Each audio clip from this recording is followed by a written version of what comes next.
Vamos a comenzar segundo seminario de los seminarios eh, que siguen al evento de Sinvescom que organizamos por ahí del 15-16 de abril.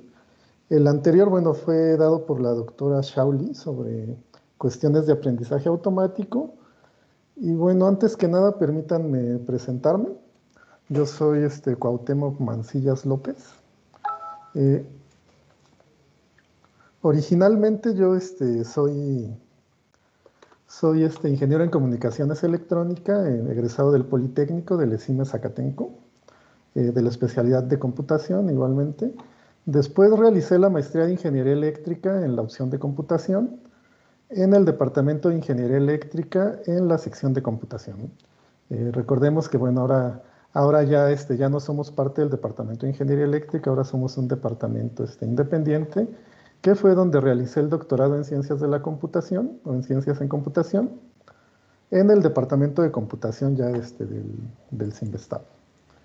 Eh, También después de este doctorado realicé un postdoctorado en el grupo de sistemas empotrados y arquitecturas seguras en el laboratorio Hubert Curien en Saint-Étienne, ¿no? En Francia. Este laboratorio es parte de la Universidad de Lyon en una ciudad que se llama Saint-Étienne, Francia.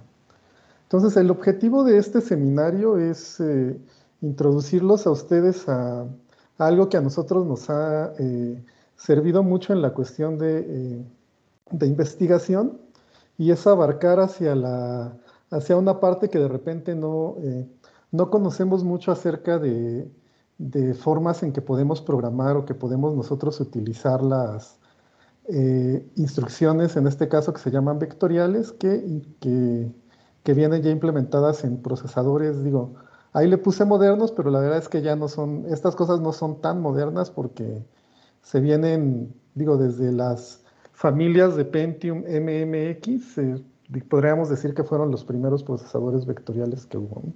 Entonces aquí quisiera hacerlo un tanto también práctico. Entonces vamos a ver algunos pequeños programas para que ustedes se den una idea de cómo se utilizan este tipo de instrucciones. Y también, bueno, que en las computadoras que prácticamente todos están usando ahorita, pues tenemos algunos registros que son más grandes de lo que podríamos haber pensado, ¿no? Y eso nos va a permitir hacer operaciones bastante eficientes, ¿no? Tener buenos códigos y demás, ¿no? Entonces quisiera hablarles un poco de esto, ¿no? Cómo podemos tener unos códigos eficientes y qué es lo que tenemos que conocer de los procesadores y demás para que nosotros obtengamos unos códigos muy optimizados, ¿no? Por decirlo. Vamos a ver los códigos en C. Últimamente el C lo han dejado muy de lado, digamos, para la cuestión académica, pero en la cuestión de investigación siempre nos ha servido bastante, ¿no? Utilizar el lenguaje C o el lenguaje C++. Entonces, vamos a comenzar un poco con lo que son las arquitecturas vectoriales. Por lo general, lo que conocemos nosotros son este tipo de variables, ¿no? Y por su tamaño, ¿no? Sabemos que un carácter es de 8 bits, ¿no? O lo que sería un byte. También tenemos variables que les podríamos llamar enteros cortos, que serían de 2 bytes, ¿no? O 32 bits. También tenemos los enteros o simplemente enteros largos. Bueno, así les han puesto porque antes los consideraban de 16 bits, ahora todos los compiladores y demás, la mayoría ya los trata como de 4 bytes o de 32 bits, ¿no? Que es el equivalente.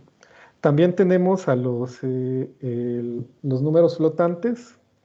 Bueno, primero tenemos a los long long, que serían una equivalencia son unas variables de 64 bits o 8 bytes, ¿no? Todas estas primeras que vimos, pues son variables, digámoslo, por decirlo, son enteras, ¿no? ¿Qué quiere decir eso? Es que los valores que están almacenando como tal, en los bits unos y ceros, pues corresponden a un valor codificado nada más, ¿no? Como tal, ¿no? Podríamos decirlo la representación entera, ¿no? Pero si usamos números negativos, pues todos conocemos lo que es el complemento a 2, ¿no? Para poder hacer operaciones en una manera más fácil, ¿no? A nivel electrónico. Los que siguen como son los flotantes, los dobles y los dobles, el long double, largos, eh, son números de punto flotante, ¿no? Ahí ya sabemos que en los números de punto flotante pues existe una codificación, ¿no? Una codificación para representar números con decimales. Y bueno, la conocemos, ¿no? Hay un estándar de la IEEE y demás, ¿no? Entonces, muchas veces fuera de estas variables que son las típicas que podemos nosotros utilizar en C, por ejemplo, ¿qué características pueden tener estas variables también? Bueno, ¿qué es lo que pasa con los enteros, ¿no? Si nosotros multiplicamos dos enteros de 2 bytes, pues el resultado nos va a dar en 4 bytes, ¿no? Eso a lo mejor todavía lo podemos hacer con este tipo de variables. Pero ¿qué pasa si queremos multiplicar dos enteros de 64 de 64 bits? Pues que ya no tendríamos una variable tradicional que nos acepte ese resultado, ¿no? Entonces aquí vamos a ver una utilidad precisamente de estas instrucciones vectoriales, ¿no? O de sets de instrucciones extendidos.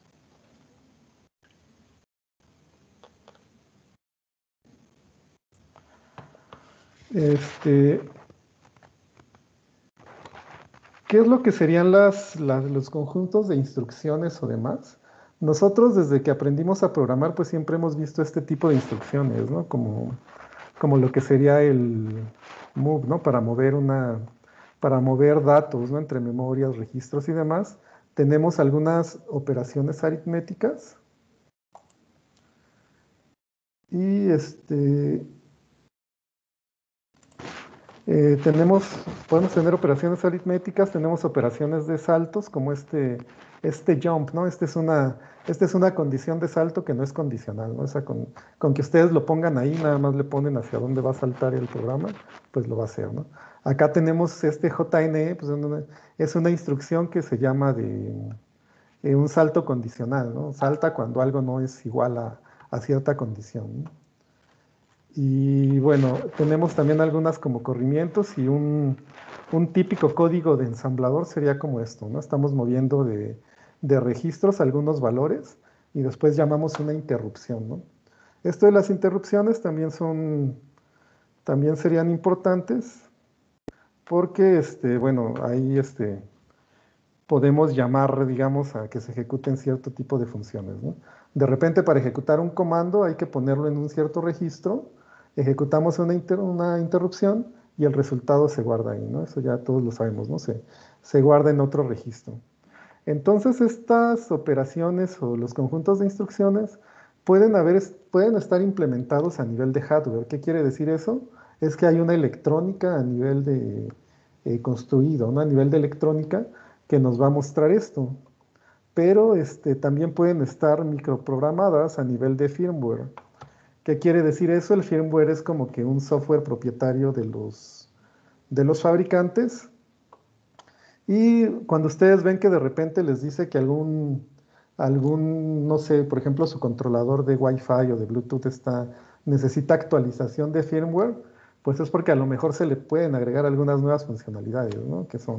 Digamos que son como programas, es como una especie de software, pero que estaría dentro del procesador, ¿no?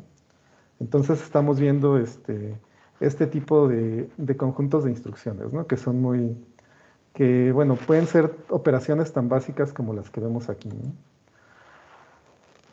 Por lo general, bueno, pues tenemos registros de los procesadores, digamos que eh, son las unidades de almacenamiento como más básicas que tenemos en un procesador y podemos tenerlos, por ejemplo, de 8 bits, que por lo general hay un registro A, ¿no? Que es el registro acumulador, que se divide en la parte alta y la parte baja, ¿no? Después estos dos se pueden combinar en un registro de 16 bits, ¿no? Que le llamaríamos AX, y después vienen los registros de 32 bits, que contendrían dos registros de 16, ¿no? Entonces podríamos manejarlos de esta manera. Y hasta digamos que serían como que los últimos que podríamos nosotros como que conocer, pues serían los registros de 64 bits, hay uno, por ejemplo, que se llama RAX, ¿no? Entonces, la introducción de las operaciones MMX, de este set de instrucciones, fue el primer paso a instrucciones vectoriales en procesadores comerciales. Esos procesadores MMX son operaciones para cuestiones de multimedia, ¿no? Ahorita vemos más claro exactamente como qué tipo de operaciones tienen, ¿no? Que de repente hay una confusión cuando nosotros hablamos de que si es una arquitectura de 64 bits, pues a veces se confunde con que, bueno, tenemos registros de 64 bits, ¿no? Pero eso no es tan exacto, ¿no? Eso tiene que ver más que nada con algunas cuestiones de manejos de memoria y demás, ¿no? Pero bueno, entonces todos estos registros son los que usualmente conocemos todos, ¿no? Los registros tradicionales, ¿no? Digo, los que estudiaron electrónica, por ejemplo, pues siempre estábamos muy metidos con esta parte, ¿no? ¿Por qué? Porque, bueno, los microcontroladores pues no dejan de ser también un procesador, ¿no?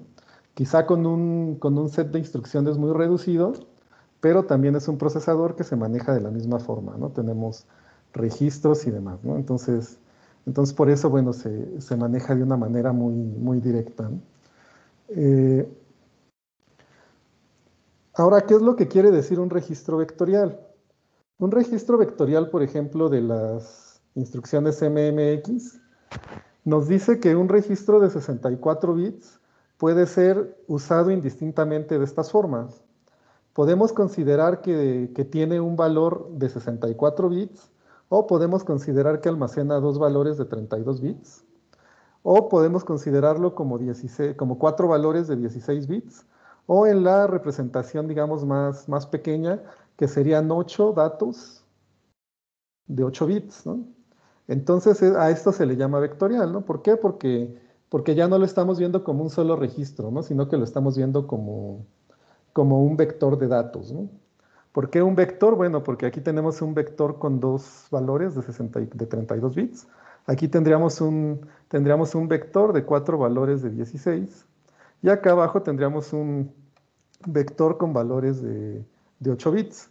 Entonces esto nos da lugar a un tipo de paralelismo que se llama así, ¿no? SIMD, o que se le llama Single Instruction Multiple Data. ¿Por qué se dice esto? Bueno, porque los sets de instrucciones vectoriales precisamente te permiten esto, ¿no? Hay una instrucción que, bueno, ok, a lo mejor te puede hacer la suma de dos valores de 64, ¿no? Ese sería como que utilizar el registro completo. Pero también va a haber una instrucción donde ustedes le manden un registro de 64, pero les va a sumar nada más orientado a 32 bits, ¿no? O sea, va a tomar cada mitad como valores independientes y las va a sumar, ¿no? Y el resultado nos va a dar un tercer vector igual de dos valores. Lo mismo con esta de acá, ¿no? Por ejemplo, ustedes le mandan un vector de 64 y va a haber una instrucción que los va a tomar como un vector de 8 valores y los va a sumar así de valor a valor, ¿no? Entonces esa sería una, esa sería la descripción, ¿no? De por qué se le llama arquitectura, digamos así, vectorial. Ahora, les comentaba, ¿no? Si vamos a utilizar el registro de 64 como un vector eh, como un, como un vector de dos valores de 32, pues nos los va a sumar así como si fueran valores de 32 y el resultado nos va a dar dos valores de 32. Si lo utilizamos como vector de 8 bits, pues nos va a hacer 8 sumas, ¿no? Nos va a hacer 8 sumas y esas 8 sumas son ejecutadas en paralelo. O sea, finalmente ese es el objetivo, ¿no? Que ustedes tienen finalmente, digamos que la oportunidad de no tener que hacer cada suma de 8 bits secuencialmente, ¿no? Sino que ustedes llenan el registro de 64 con sus valores de 8 bits, los suman y van a tener el resultado en la ejecución de una sola instrucción. Pero esos son, digamos, con registros pequeños. Pero ¿qué sucede? Que bueno, actualmente tenemos registros más grandes, ¿no? Es lo que les comentaba, ¿no? A partir de cierta generación de procesadores, se incluyeron registros de 128 bits que se denotan como XMM0 hasta el XMM15, ¿no? Por ahí. Y también tenemos registros de 256. Y bueno, las arquitecturas, digamos, más nuevas también incluyen de 512. Efectivamente aquí, pues digo, para poder usar este tipo de datos, pues también necesitamos instanciarlos de esta manera, ¿no? En nuestro código en C. Esto que dice guión bajo M128i, nos estamos refiriendo a enteros, ¿no? Cuando tiene la i. Cuando no tiene nada, nos estamos refiriendo, o sea que nada más dice M128, nos estamos refiriendo a flotantes. Y cuando tiene la D, nos estamos refiriendo a los valores flotantes, pero dobles, ¿no? Los de 64 bits. Lo mismo para las de 256. Y ahorita vamos a ver unos ejemplos con los de 512, ¿no? Que serían como que, digamos que los más interesantes, ¿no? Hasta a este momento, ¿no? Entonces, tenemos estos registros, yo creo que, digamos que no son muy conocidos porque hay que como que meterse a ese nivel de programación. ¿Por qué? Porque nosotros no podemos operar directamente valores de 128 bits, sino que lo máximo que podemos operar, digamos, en los lenguajes y demás, o incluso también al nivel de la arquitectura, son valores solamente de 64 bits. Entonces, estos de aquí funcionan como les decía, ¿no? Si tenemos 128 bits, pues podríamos tener hasta un vector de 16 valores de 8 bits, ¿no? Y hacer 16 operaciones en paralelo, ¿no? Lo mismo aquí, ¿no? Si este vector de 256 lo llenamos con valores de 32 bits, pues estaríamos haciendo 8 operaciones en paralelo, ¿no? Y si son de 512, pues estaríamos haciendo incluso 32, ¿no? Entonces de esta es la manera, ¿no? En que funcionan. Ahora, aquí está, por ejemplo, la representación de los registros de 512 bits. Acá en este caso, si vemos tenemos los X que son de 128, los Y que son de 256 y tenemos los Z que que serían de 512 bits. Entonces, como pueden ver, da igual, ¿no? También los podríamos manejar como dos de 256 o como 4 de 128 o como 8 de 64 o así, ¿no? Hasta que tendrían muchos valores de 8 bits, ¿no? Y con eso podríamos hacer todas las operaciones en paralelo, ¿no? Entonces esto ofrece un gran paralelismo. Y bueno, aquí, ¿a partir de dónde, qué procesadores pueden ustedes encontrar este tipo de registros? Pues mira, por lo general se encuentran en procesadores de Intel de i9 de la novena generación y algunos i7 o i5 de décima generación, ¿no? Ahorita vemos cómo saber, ¿no? Cómo saber si ustedes tienen esto o no lo tienen, ¿no? Sí, cómo pueden saber, ¿no? Qué set de instrucciones tienen y demás, ¿no? Entonces, los conjuntos de instrucciones que se generaron para estos registros o para utilizar estos registros vectoriales, por ejemplo, en los de 128 se utilizaron estas de Streaming Set Extensions con sus diferentes categorías, ¿no? Desde el primero que era el SSE, el SSE1, el SSE2, hasta tenemos el 4.2, ¿no? Para los de 256 es el Advanced Vector Extensions. Aquí tenemos los AVX y los AVX2. Sabemos exactamente qué tipo de operaciones tienen. Y lo interesante es que en estas de acá de 512, pues bueno, se identifica como AVX 512, pero tenemos uno como este que se llama FMA, que es como que ya operaciones microprogramadas de suma acumulada, ¿no? Ese tipo de cosas que se utilizan mucho en procesamiento a veces multimedia o en procesamiento digital de señales, ¿no? Que ya hay como operaciones de multiplicaciones y acumulaciones. Entonces ya vienen como set de instrucciones. Y este también es muy interesante, el AVX 512 VNNI, que quiere decir Vector Neural Network Instructions, ¿no? Entonces ya tenemos también nativamente algunas instrucciones que nos van a ayudar con operaciones que se requieren para implementar redes neuronales, ¿no? que últimamente con la cuestión del auge del aprendizaje profundo y de la ciencia de datos, pues decidieron incluirlo ya como un set de instrucciones, ¿no? ¿Qué ventajas tiene esto? Es que al estar implementado, ya sea en hardware o en firmware, pues va a ser mucho más rápido, ¿no? A que si nosotros tuviéramos que implementarlo todo otra vez en software, ¿no? Entonces es una de las grandes ventajas que tiene esto, ¿no? ¿Cómo se ve una arquitectura? Más o menos de las que ya tienen los de 512. Pues tenemos estos registros, ¿no? Que les comentaba, ¿no? Tenemos registros para las instrucciones de SSE, tendríamos 16 registros, tendríamos también 16 registros del tamaño de 256 para poder ejecutar ABX o ABX2, y también tendríamos, ahora son más, tendríamos hasta 32 registros de 512. Y bueno, también tenemos todo lo que tiene una arquitectura, ¿no? Eh, su registro de banderas, ¿no? Entonces, si recuerdan para qué sirve esto, pues para que les marque si hay acarreos, para que les marque si hay una división entre ceros, y no sé si hubo un overflow, ¿no? De las variables y demás, ¿no? Entonces aquí también hay muchos registros de uso específico, ¿no? Que son propios para que la arquitectura funcione, ¿no?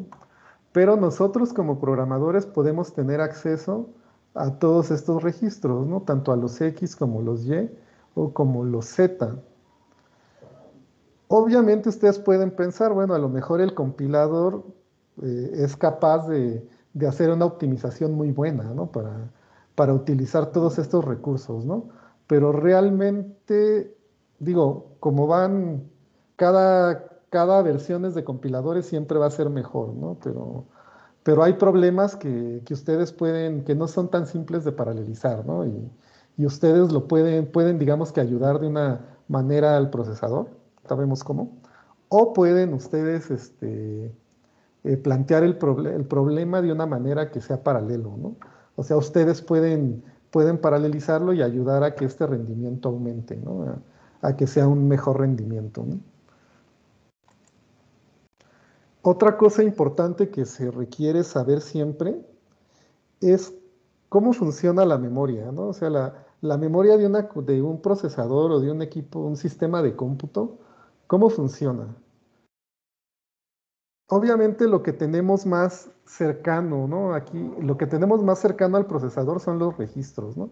Sea cual sea de estos registros que tengamos acá, son los que están más cercanos porque incluso, bueno, están adentro del procesador, igual que cierta memoria, ¿no? Después tenemos lo que se le llama la memoria caché. ¿Para qué sirve esta memoria caché? Esto también es algo interesante porque esto es lo que ha provocado algunas de las vulnerabilidades de seguridad importantes, ¿no? que hay en estos momentos en los procesadores. Las memorias caché se utilizan porque digamos que son muy rápidas y, por ejemplo, puede ser que del nivel 1 y el nivel 2 estén dentro del mismo encapsulado que los procesadores, ¿no? Que los procesadores y que si tenemos una arquitectura multicore, puede ser que el nivel 3 se comparte entre todos los procesadores, ¿no? Todos los núcleos. Entonces las operaciones o los datos que se están accesando más frecuentemente se van a guardar en este caché. Y cuando se dejen de utilizar, bueno, pues se van a bajar, ¿no? Se van a ir bajando en la jerarquía.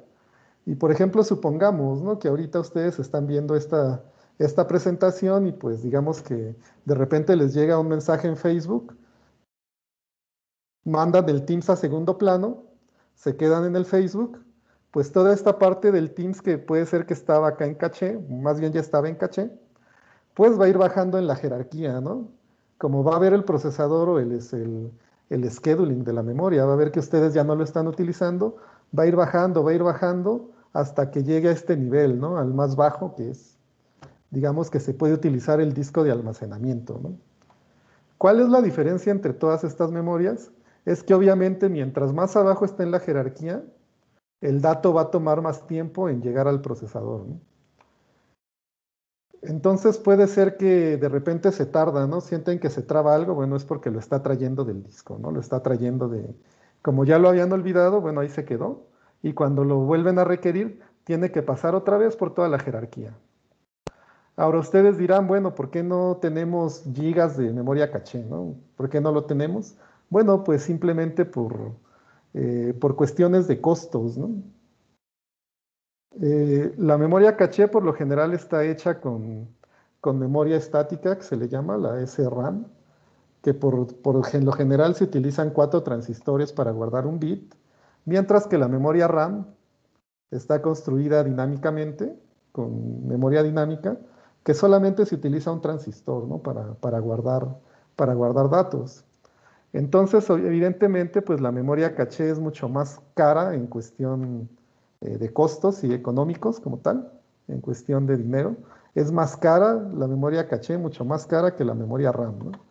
Y bueno, el disco, por ejemplo, si tienen discos magnéticos, pues es lo menos caro, ¿no? Pueden tener teras, ¿no? de almacenamiento a un bajo costo, ¿no? Pero si ustedes ven a los procesadores que tienen, mientras más memoria caché tienen, pues son más, también aumenta el costo, ¿no? Entonces, mientras más nos acercamos hacia el procesador, que sería ir ir hacia la izquierda, pues esta memoria es más rápida, pero es más costosa. Y mientras nos alejamos más del procesador, pues es más lenta, pero es más barata. Entonces, pues igual, ¿no? Si quizá el sueño sería que tuviéramos registros, muchos, ¿no? Para poder manejar todo a ese nivel, ¿no? Del procesador, ¿no? Pero bueno, lamentablemente, pues sería demasiado costoso y pues hay otras cuestiones de manejo energético y demás, ¿no? Esta jerarquía de memoria puede variar un poco en procesadores móviles. ¿Por qué variaría? Pues simplemente porque en procesadores móviles suele haber menos niveles de caché. Por lo general hay dos. Puede ser que ya últimamente hayan, como esos procesadores móviles, en algún momento se les llamó dispositivos restringidos, ¿no? Pero ahora ya pueden ser más poderosos que algunos equipos de cómputo, ¿no? Que algunas laptops, ¿no? Entonces, algunas arquitecturas solamente contienen 2 niveles de caché y el disco pues suele ser también de estado sólido, ¿no? Tarjetas SD. Entonces esta jerarquía, bueno, pues va a variar, ¿no? Dependiendo de la aplicación que se le dé a los procesadores. Para los dispositivos móviles se utilizan las arquitecturas ARM, ¿no? Que son como que son procesadores pensados para la parte de dispositivos móviles, pero se llaman ARM. Bueno, los A son de aplicación, los que traen todos los celulares que usamos. Los R son para aplicaciones de tiempo real, que tienen cosas específicas, ¿no? Para cumplir tareas en un tiempo definido, ¿no? Tienen todo, su arquitectura está hecho para eso, ¿no? Y tenemos por último los M, ¿no? Que son microcontroladores, ¿no? Que los microcontroladores no necesitan tener tanto poder como el procesador del celular, ¿no? Y pues cabe señalar que los ARM también tienen sus instrucciones vectoriales hasta 256 bits y ese conjunto se llama neón. Otra cosa importante que tenemos que saber, porque también genera vulnerabilidades, es el pipeline, ¿no? ¿Qué significa un pipeline? Pues simplemente es tratar de que todo el flujo que tiene el procesador para ejecutar instrucciones, tratamos de separarlo en tareas pequeñas, ¿no? Como aquí vemos un pipeline de 4 niveles, que lo primero que hace es recuperar la instrucción, decodificar la instrucción, ejecutar la instrucción y escribir resultados. Entonces, ¿qué es lo que pasa aquí? Esto es como una fila, ¿no? Si ya se recuperó una instrucción, pasa a la decodificación, pero ya se puede ir recuperando la instrucción que sigue. Y así, ¿no? Si ya se ejecuta una instrucción, podemos ir decodificando la que se acaba de recuperar y podemos recuperar la que sigue, ¿no? Entonces, de esta manera, tenemos siempre las unidades del procesador en uso, ¿sí? Que es algo deseable, ¿no? Que si tenemos ese procesador, pues que no tenga tiempos ociosos, ¿no? Entonces, queremos que siempre se esté, digamos, que utilizando. Es como cuando vamos a la cafetería, ¿no? Sería un desperdicio que tuvieran ustedes que tomar toda su comida hasta que primero tomaran todo, ¿no? Toman su sopa, toman su arroz, toman su guisado, toman su agua, y hasta que ustedes pagan, ya pudiera la siguiente persona empezar a tomar su comida, ¿no? Sería un desperdicio de tiempo, ¿no? Entonces, ¿qué es lo que hacemos? Pues que ustedes agarran la sopa, pasan a agarrar el arroz, el que está atrás de ustedes agarra la sopa, ustedes pasan a agarrar el guisado, el otro agarra el arroz y así, ¿no? Se ven una fila, ¿no? Entonces eso es como que la intención del pipeline, ¿no? Tener siempre ocupado estas unidades de procesamiento, ¿no? Entonces yo lo que digo siempre es que para que ustedes tengan un código eficiente, necesitamos tener un conocimiento, digamos, no, quizá no tan profundo, pero sí quizá medianamente de cómo está constituida la arquitectura sobre la que estamos trabajando. También necesitamos saber qué conjuntos de instrucciones tenemos. Necesitamos saber la latencia y algo que se le llama el throughput o la tasa de operaciones de cómo funcionan las instrucciones. Necesitamos saber los niveles de memoria caché, incluso el tamaño, y usar un lenguaje que no sea interpretado. ¿Por qué? Porque a lo mejor si ustedes hacen un código en C, puede ser el equivalente a que viajaran en un helicóptero, ¿no? Y si lo están haciendo no sé, si utilizaran por decir algo MATLAB, pues va a ser como si fueran en una bicicleta, ¿no?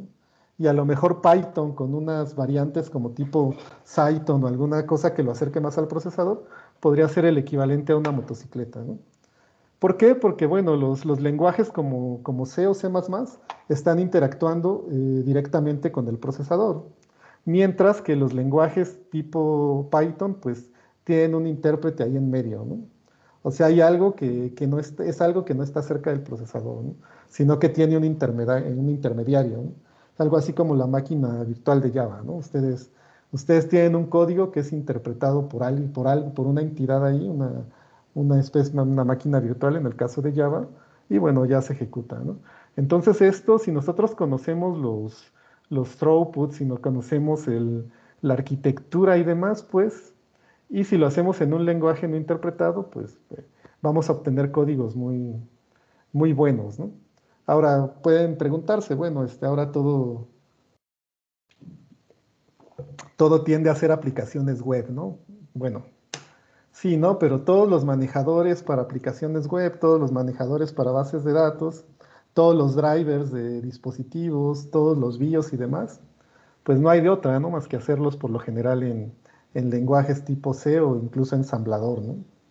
Vamos a ver que de repente hay cosas que no se pueden hacer más que en ensamblador, ¿no? Y no hay de otra, ¿no?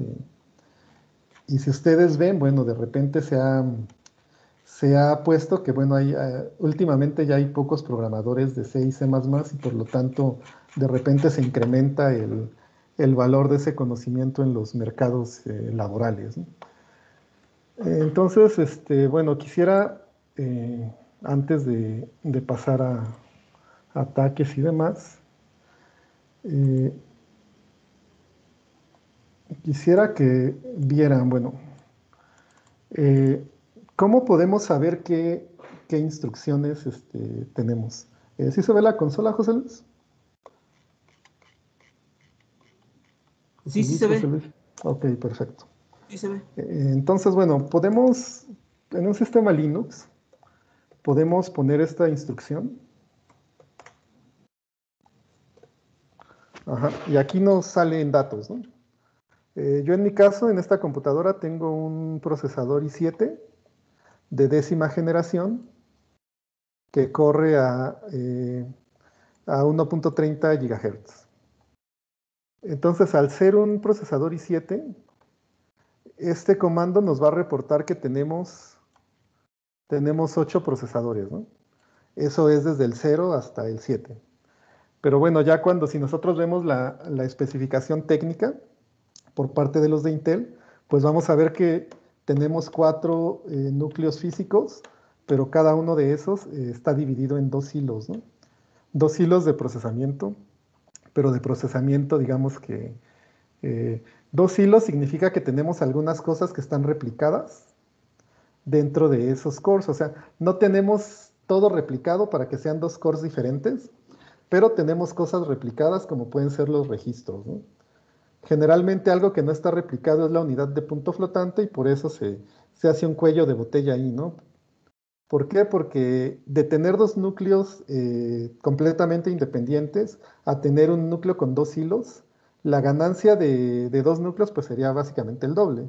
Pero si tenemos nada más dos hilos montados en un núcleo, hay una ganancia de alrededor de solamente el 30%, ¿no? Por ese tipo de cuestiones, ¿no? De que se comparten algunas unidades de procesamiento.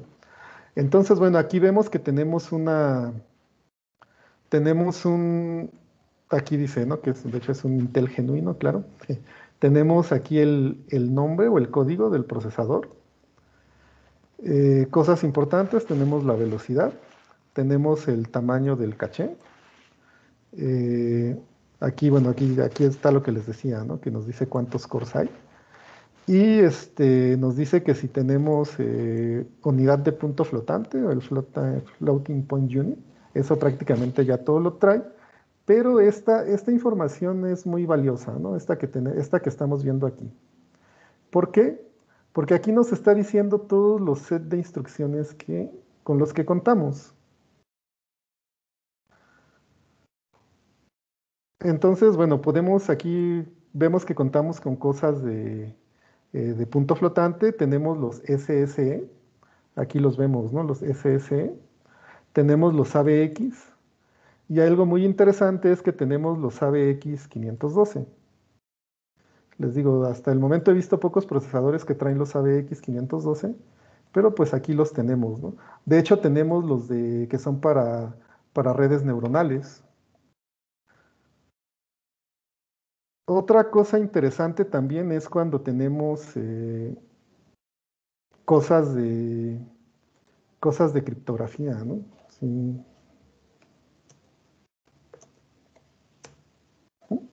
Por ejemplo, aquí este procesador me gustó bastante porque tenemos algoritmos ya implementados de criptografía como el AES, el Advanced Encryption Standard, que es como que, bueno, es el estándar actual para hacer cifrado. Con ese funcionan todas las páginas bancarias, toda la seguridad, prácticamente todo, ¿no? Pero, ¿qué es lo que pasaba? Bueno, que estos funcionan sobre registros de 128 bits. Pero ahora hay algo que se llama BAES. ¿Qué fue lo que hicieron? Al tener registros de 32 bits, se pueden ejecutar 4 instancias de AES en un vector de 512. Entonces eso debe de aumentar significativamente la velocidad, ¿no?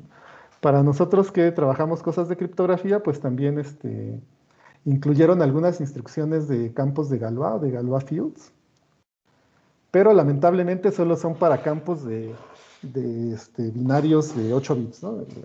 ¿Eso por qué fue? Porque son los que se utilizan de NICE y lo único que hicieron fue dejarlo visible, ¿no? Para que si en algún momento dado se requiere, se puedan utilizar, ¿no? Entonces les decía, aquí tenemos varias cosas interesantes. Otra cosa muy interesante que tenemos es que eh, también tenemos instrucciones para generar números aleatorios, ¿no? Como es esta que está aquí, ¿no? RDRAND. Desde hace años, los procesadores o incluso microcontroladores tienen en su estructura algo que se llama así se dice como un TRNG o un True Random Number Generator, ¿no? ¿Esto cómo funciona? Pues a nivel de electrónica, ¿no? A nivel de microelectrónica se puede generar entropía para poder generar números aleatorios. Entonces esos números aleatorios aquí, si ustedes tienen esta microinstrucción o este conjunto de datos, ustedes pueden generar semillas que presumen ser realmente aleatorias, ¿no?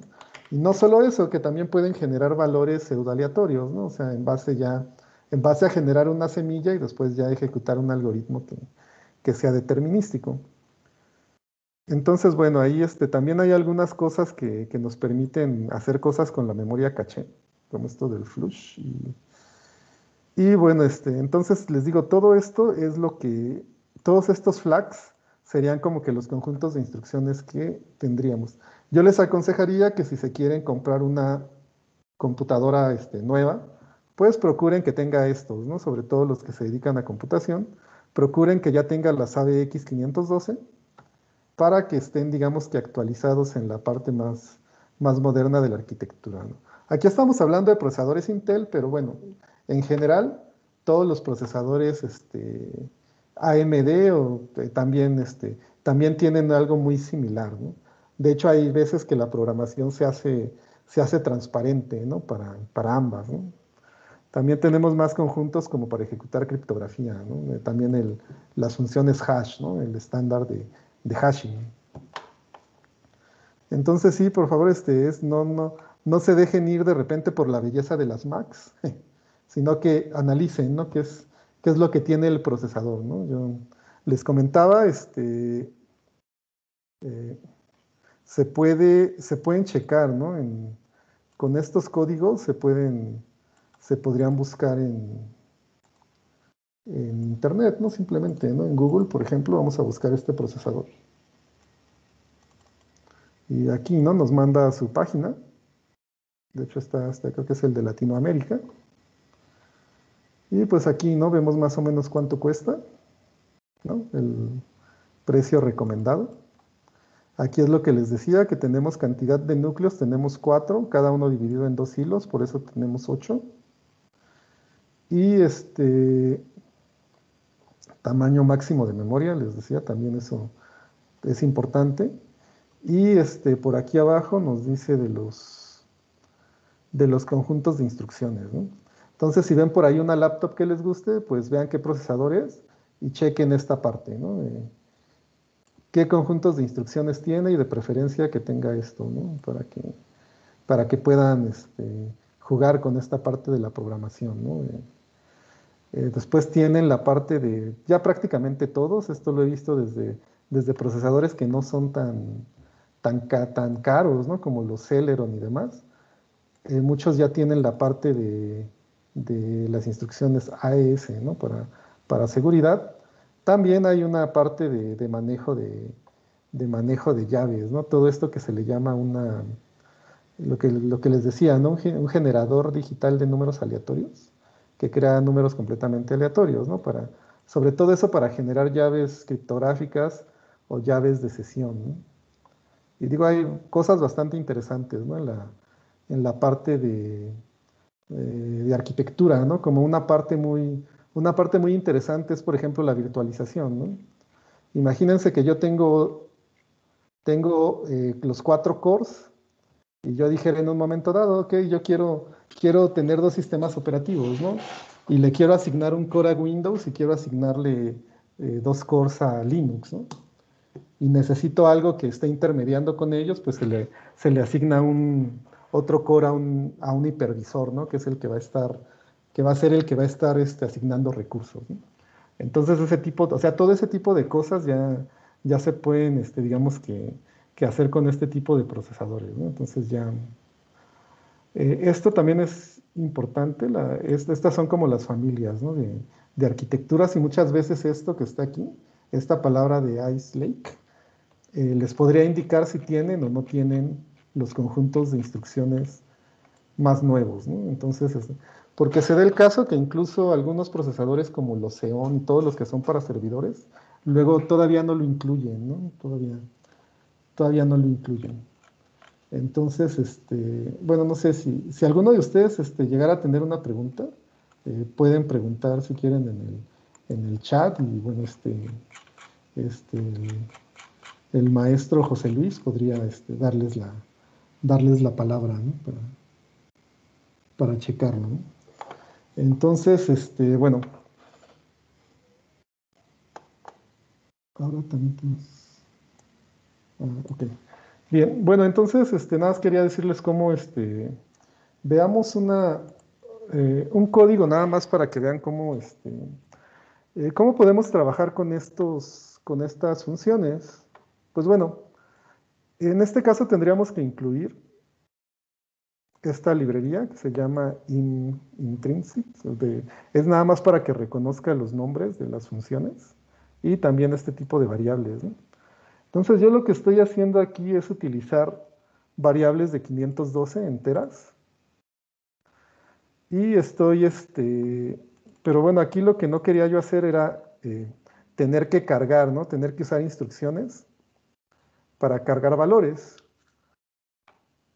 ¿Qué es lo que pasa? Bueno, es que si tenemos este arreglo que está aquí arriba, que son arreglos de long o de enteros largos, pues son valores que están en memoria, ¿no? Finalmente. Entonces esos valores nosotros podemos decirle al programa, al compilador, cómo interpretarlos.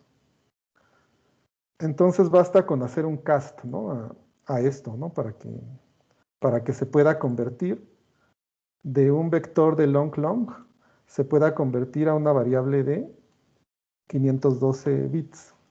Entonces, como estamos hablando de valores de 64 bits, para los 512 contendría 8, ¿no? Contendría 8 valores. Y es eso. Ahora pueden decir, bueno, ¿por qué tiene que estar alineado? ¿Por qué tiene que estar alineado de esta forma? Bueno, pues es nada más, si no lo ponen así, pueden marcar segmentation fault, porque puede ser que ese arreglo no pueda ser accesible completamente como un valor de 512, ¿no? Entonces, siempre hay que alinearlo a este tamaño, ¿no? Por lo general, cuando usan otro tipo de variables simples, no hay que hacer esto, ¿no? Porque el alineamiento por lo general queda siempre en valores de 16 o de 32, ¿no? Siempre se tiene que alinear a valores de potencias de 2, ¿no? Eso quiere decir que todos los datos estos pues están en direcciones, ¿no? Que pueden ser fácilmente accesibles desde este tipo de variables. Entonces digo, finalmente este código lo único que va a hacer es sumar, ¿no? Lo único que va a hacer es sumar vectorialmente todos estos valores, ¿no? Esto obviamente nos va a dar un 4, ¿no? Ok. Entonces, bueno, veamos este tipo de funciones. ¿Dónde encontramos cómo funcionan? Existe esta página que se llama Intel Intrinsics Guide. Y bueno, aquí, si se fijan, aquí tenemos todos los, pues digamos que los conjuntos de instrucciones, ¿no? Les decía que los más como que antiguos eran los MMX, y precisamente por eso regresan valores de 64, ¿no? Porque fueron los primeros registros que hicieron vectoriales. Entonces, todo lo que vemos aquí, por ejemplo, aquí dice PI 16, PI 32, PI 8, es lo que nos está indicando que este registro de 64 bits se va a utilizar se van a utilizar como valores de 16, o sea, en este caso 4 valores de 16, o se va a utilizar como 2 valores de 32, o como 8 de 8 bits. Entonces nosotros tendríamos que llamar esta función, nada más. Eh, Esto los podemos usar siempre y cuando tuviéramos este flag, ¿no? Este flag ya lo tenemos todos, ¿no? Entonces se fijan, digamos que la operación así, el pseudocódigo de esta operación, pues no es nada más que una suma, ¿no? Ahí de valores, ¿no? Como si estuviéramos sumando un vector, ¿no? De 4 posiciones, ¿no? Y aquí es lo que les decía que es lo importante también, es que aquí nos está diciendo qué latencia tiene, o sea, cuántos ciclos se supone que te toma esta operación, y qué throughput tiene, ¿no? La operación. Entonces, por eso les decía que dependiendo de los valores que ustedes vayan a utilizar, pues hay que ver, ¿no? Que se pueden utilizar de esta forma. Estos son los MMX. Ya los SSE, pues los tenemos incluso ya, son registros de 128, ¿no? Y aquí ya los tendríamos de esta forma. Entonces, volvemos a lo mismo, ¿no? Siempre van a haber este tipo de operaciones, ¿no? Por ejemplo, acá, los que no dicen nada son los de punto flotante, ¿no? Les decía, ¿no? M128i se refiere a variables de punto flotante de 32 bits. Eh, ¿Qué pasa cuando sumamos dos números enteros? Puede haber puede haber un overflow de la variable, ¿no? ¿Qué quiere decir esto? Es que se llegue al límite y simplemente los valores como que se actualizan hacia, se actualizan hacia otros valores, ¿no? Pero por ahí se prende una bandera, ¿no? Lo que no pasa con los puntos flotantes, ¿no? Si ustedes suman dos puntos flotantes, pues les va a volver a quedar un número de 32 bits, ¿no? Es como la multiplicación, ¿no? Multiplicamos dos enteros de 16, el resultado nos da en 32 bits. Pero si multiplicamos dos puntos flotantes, nos sigue dando en 32 bits. Esto es simplemente porque recuerden que los puntos flotantes están codificados, ¿no? En una codificación especial, ¿no? Para poder realizar las operaciones. Entonces, siempre que vean ustedes aquí, dependiendo de lo que quieran ustedes realizar, pues podemos tener también las operaciones, por ejemplo, aquí abajo, ¿no? ¿Qué operaciones aritméticas tenemos, ¿no? En registros de 512, ¿no? Entonces podemos ver que tenemos una infinidad, ¿no? Aquí de operaciones, ¿no? Tenemos muchas, ¿no? Por ejemplo, aquí tenemos sumas de operandos de 64, ¿no? Pero les digo, esto solamente se puede hacer siempre y cuando contemos con esas instrucciones de 512. Entonces, bueno, ahí les ponía el ejemplo nada más de ese código. Digo, a lo mejor es muy simple, pero bueno, es ilustrativo. ¿Dónde quedó? Es ilustrativo en este sentido, ¿no? De que en lugar de que tengamos que hacer un for para recorrer todos los dos arreglos, digamos, y que podamos hacer esa parte de hacer la suma posición a posición, pues simplemente les hacemos un cast a una variable de 512 y pues llamamos esta operación, ¿no? Que no quiere decir nada más que una suma de valores de 64, ¿no? Entonces, si nosotros quisiéramos correr esto, primero, bueno,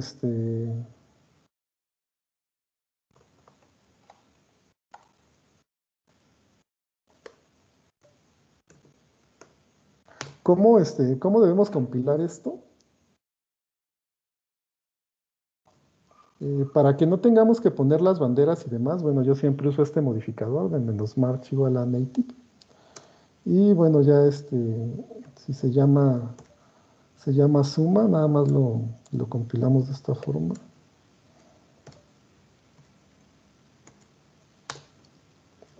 Entonces, generamos ejecutable.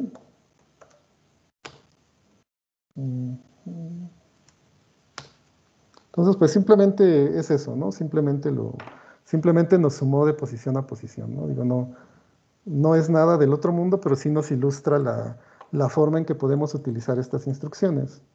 Ahora, este es un ejemplo donde lo estoy haciendo con apuntadores, pero pues evidentemente pues también existen variables para, ¿cómo se llama? También existen funciones de carga, ¿no? Como estas de aquí, ¿no? O sea, también podemos usar instrucciones para que a partir de un vector carguemos una variable de 512, ¿no? O sea, aquí lo podemos hacer y pues digo, al fin y al cabo el resultado sería lo mismo, ¿no? O sea, aquí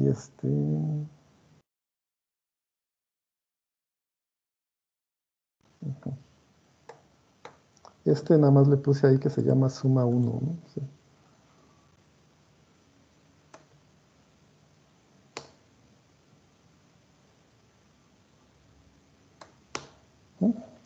Ahora, ¿qué pasa si nosotros, por ejemplo, qué pasa si nosotros no alineamos las variables, ¿no? Por ejemplo, aquí.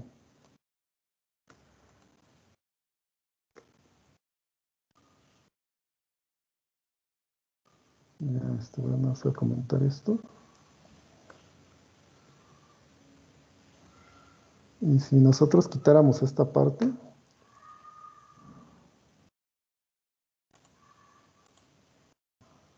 tenemos que volver a compilar.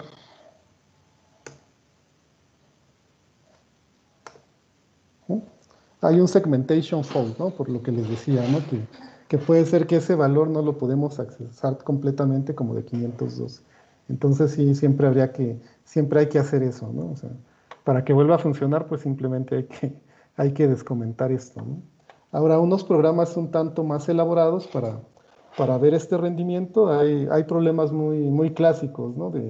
Para probar el paralelismo, como son, digo, eh, por ejemplo, las multiplicaciones de matrices, ¿no? Son ejemplos muy clásicos, ¿no?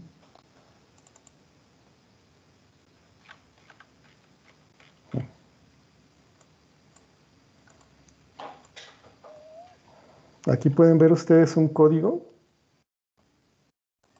donde, bueno, pues simplemente aquí yo quiero medir el tiempo nada más que tarde en ejecutarse. Y primero es una multiplicación de una matriz por un vector. Ahí, nada más queremos ver si efectivamente nos ayudan o no nos ayudan las instrucciones vectoriales. Entonces, esto que vemos aquí al principio es hacer esa multiplicación de manera tradicional, ¿no? Con force y demás, ¿no? Y vamos a obtener un cierto resultado, ¿no? Después la misma matriz la vamos a hacer, pero ahora utilizando completamente, ¿no? Todos los recursos que nos da el procesador. Los 16, los 16 registros de 256, ¿no? Vamos a usar todo lo que podamos. ¿Qué es lo que vamos a estar haciendo? Pues vamos a estar cargándolos todos, ¿no? O sea, si se fijan aquí tratamos de utilizar todos los registros, ¿no? Estos nombres que ven aquí son nombres, es que antes no funcionaban bien también los mismos intrinsics de Intel en los procesadores AMD. Entonces había algo como unos genéricos, ¿no? Para que pudieran funcionar en ambas arquitecturas. Pero aquí no estamos haciendo otra cosa más que cargar, ¿no? Cargar valores de una matriz en un registro de 256. Lo estamos haciendo con números flotantes. Ajá. Entonces, si tenemos de 256, cada flotante es de 32. Entonces, en cada uno de estos estamos almacenando 8. A eso se debe este offset, ¿no? Que tenemos acá. Después cargar valores del vector. Acá estamos cargando valores de la matriz. Y acá se hace una multiplicación, simplemente de valores de 32 bits, de flotantes. Y bueno, al final vamos sumando, ¿no?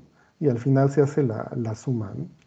Entonces aquí se está tratando de utilizar todos los recursos disponibles. Habíamos visto aquí, en la descripción de la arquitectura, que teníamos 15 registros, ¿no?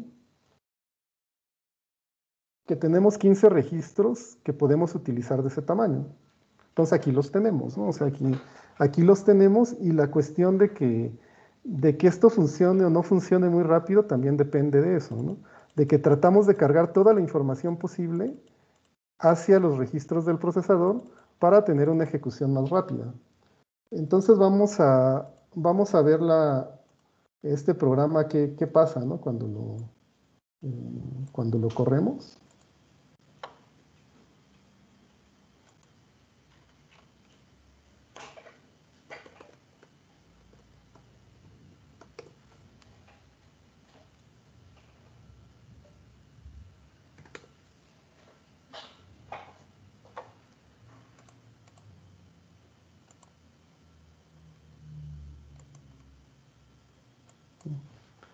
Bueno,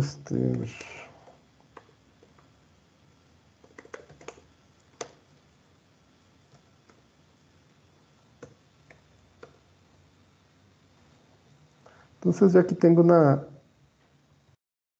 versión que está compilada, ¿no? Entonces vamos a ver, les decía que se compilaba con la...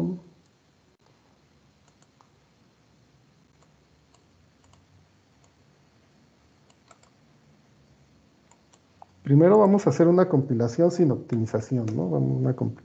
Borremos el ejecutable, ¿no? Que tenemos.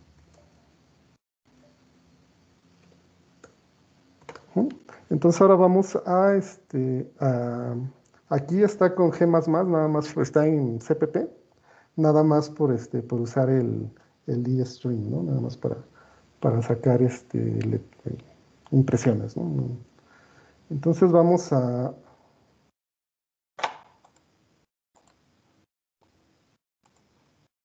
poner esta parte. Y vamos a crear el ejecutable.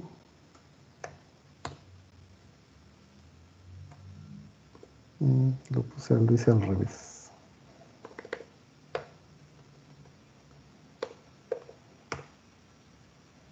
Entonces ya tenemos el ejecutable, ¿no? Ahorita recuerden que primero se hace una multiplicación normal y después vamos a hacer una multiplicación utilizando los intrinsics o la parte vectorial. Vamos a ejecutar. Disculpen que se tarde, pero es que creo que es el Teams, ¿no? que consume muchos recursos, ¿no? De cómputo.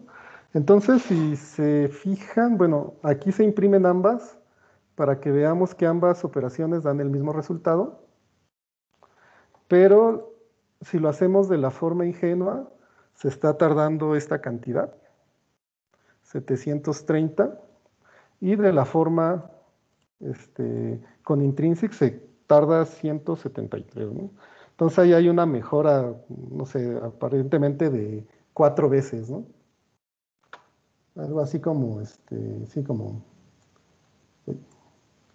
como 4 veces, ¿no? Entonces ahí no tenía ninguna optimización. Pero bueno, podemos hacer optimizaciones, ¿no?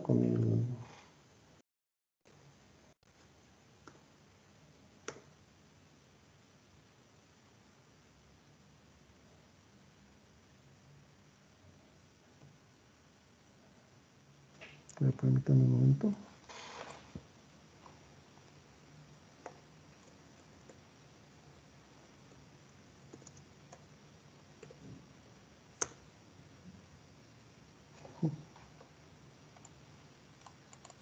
Entonces, por ejemplo, aquí compilándolo con la optimización -O2, esto es, pues evidentemente va a optimizar ambas operaciones, ¿no? Optimiza el método ingenuo, lo bajó prácticamente a la mitad, ¿no? Más de la mitad, ¿no? Y la parte de intrinsics, pues todavía bajó prácticamente 4 veces, ¿no? Haciendo este código, haciendo esta optimización de -O2. Hay otro tipo de optimización también compilando con el O3, pero bueno, por lo general no genera cosas mejores, ¿no?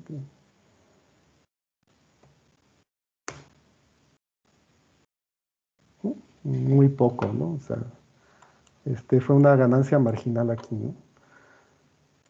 Entonces, si se fijan, ¿no? O sea, haciendo esta parte de ingenua o haciéndola con intrinsics, pues sí hay una diferencia bastante significativa, ¿no? Y esto es un programa muy, muy simple, ¿no? De una multiplicación de una matriz por un vector, ¿no? Entonces no hay digamos que, como ven ustedes, pues se puede dar bastante ayuda al compilador, ¿no? En traer un código más, en hacer códigos más rápidos, ¿no? Entonces, es una de las motivaciones, ¿no? Que tenemos nosotros a veces ahí en el departamento de computación para estudiar este tipo de instrucciones, ¿no? O sea, de tratar de tener códigos muy, muy rápidos, ¿no? Les comento, ¿no? Estas instrucciones se llaman, estas de acá se llaman intrinsics, ¿no? A veces, esto esta es una interfaz, digamos, para que puedan utilizarlo en C sin tener que usar ensamblador.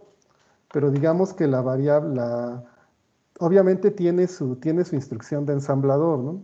Que sería esta que está aquí, ¿no? Por ejemplo, para el caso de esta instrucción. Hay veces que si queremos un código muy, muy, muy rápido y muy optimizado, es necesario usar ensamblador, ¿no?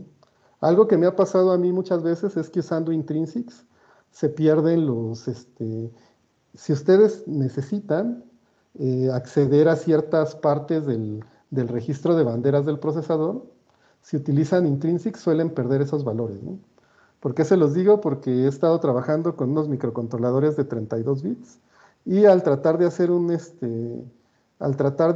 registro de corrimiento circular de 64 bits, necesitan ustedes tener acceso al bit de acarreo. Si lo hacen con intrinsics, al momento de que regresa la función intrinsic, ese acarreo se pierde. Entonces no hay otra manera, otra forma de hacerlo más que meterse a hacerlo en ensamblador, ¿no? Y bueno, aquí hay muchos códigos optimizados que ha sacado el doctor Francisco Rodríguez, bueno, el grupo del doctor Francisco Rodríguez, y veo que por aquí está Luis Julián Domínguez, también él ha sacado muchos códigos que se tienen que hacer precisamente en ensamblador, ¿no? Para la parte de hacer, por ejemplo, firmas digitales y este tipo de cosas, ¿no? Entonces siempre, en algún momento, si ustedes se dedican a algunas cosas de investigación, que ojalá algunos se animaran, ¿no? Entrar al Simvestab y trabajar cosas de criptografía, pues tendrán que vérsela con esto, ¿no? A los que les guste el software, ¿no? Entonces sí les quería mostrar esta parte que por lo general no, pues no se ve mucho, ¿no? Y no se conoce mucho, ¿no? Pero que más sin embargo, pues ahí está y nos puede ayudar bastante, ¿no? Para hacer para muchas aplicaciones, no tan solo esta parte de álgebra y demás, ¿no? Les digo, porque este es un paralelismo, pues a nivel de instrucción, ¿no? Dentro del procesador. Les comento que están estas partes de las instrucciones de criptografía, ¿no? Aquí nosotros las podemos ver, bueno, aquí nada más tenemos que ponerle aquí en criptografía y pues aquí podemos ver, ¿no? Que está lo que les comentaba del estándar de cifrado AES, pero ya también está vectorizado, ¿no? O sea, a dos bloques al mismo tiempo, o sea, de 256, o también a cuatro bloques al momento, ¿no? Utilizando variables de 512, ¿no? Entonces, bueno, esto sería esta parte de funciones vectoriales y demás. Digo, yo cuando las conocí me pareció muy interesante saber que, bueno, tenemos más recursos, ¿no? De los que pensamos, ¿no? En un principio, ¿no? Entonces, es bueno conocerlos, ¿no? Y utilizarlos sobre todo, ¿no? Muy bien. Entonces pasamos a otra parte. Mm,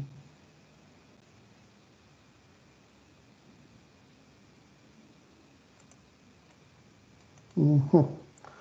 Esta parte de aquí que les quería comentar eh, bueno, primero, en el 2018 se dieron a conocer, todos nosotros yo creo que estamos habituados a la palabra bug, ¿no? O sea, pero eso siempre lo relacionamos más con software, ¿no? Alguna vez yo estuve trabajando en una empresa bueno, de desarrollo y había días, ¿no? Que se hace cacería de bugs, ¿no? En el desarrollo, ¿no? Para hacerlo fallar, ¿no? Porque luego a pesar de que estén los test y demás, puede ser que por ahí algo se escape, ¿no? Entonces siempre había cacería de bugs. Pero nunca habíamos oído hablar de bugs de hardware, ¿no? Y eso es algo todavía más interesante, ¿no? Entonces salieron estos dos ataques que se llama Spectre, Spect y Meltdown. Estos ataques fueron tan graves que las acciones de Intel se desplomaron, ¿no? Tan solo al saberse que sus procesadores eran vulnerables, ¿no? A este tipo de ataques. Pero bueno, ¿qué es lo que pasa? Es que les comentaba, ¿no? Que para hacer la ejecución para hacer a los procesadores más, más rápidos, pues ¿qué hacemos? Pues ¿qué hicieron los diseñadores? Pues meter esto que les decía del pipeline, meter la predicción de saltos, ¿no? Y básicamente esas dos cosas son las que están causando estos bugs. Por ejemplo, el SPECT, aprovecha la ejecución especulativa de instrucciones, que quiere decir que ustedes pueden entrenar al predictor de saltos para creer que él va a creer, por ejemplo, en un for, ¿no? En un for como, no sé, 10,000 iteraciones son verdaderas, este predictor de saltos va a estar entrenado y la última la puede considerar verdadera y cuando se dé cuenta va hacia atrás, ¿no? Pero ahí lo interesante es que qué pasa a nivel de la microarquitectura, a nivel de la memoria caché, cuando el predictor de saltos se confundió y se fue por un lado que no era, ¿no? Obviamente cuando supo que no era se regresó, a lo mejor hizo algunas modificaciones, pero ¿qué pasó, no? Algunos valores se pudieron haber quedado ahí, ¿no? Que precisamente es lo que pasa, ¿no? Y acá, ¿qué pasa con el meltdown? Es algo que se llama ejecución fuera de orden. Cuando tenemos el pipeline, todas las operaciones se van ejecutando y si alguna causa un error, puede ser que ya también haya causado modificaciones a nivel de microarquitectura. Entonces ahorita vemos un poquito más o menos de cómo estaría funcionando esto. Les quiero decir que, bueno, en esta parte que vimos sobre la información de nuestros procesadores, esto de ver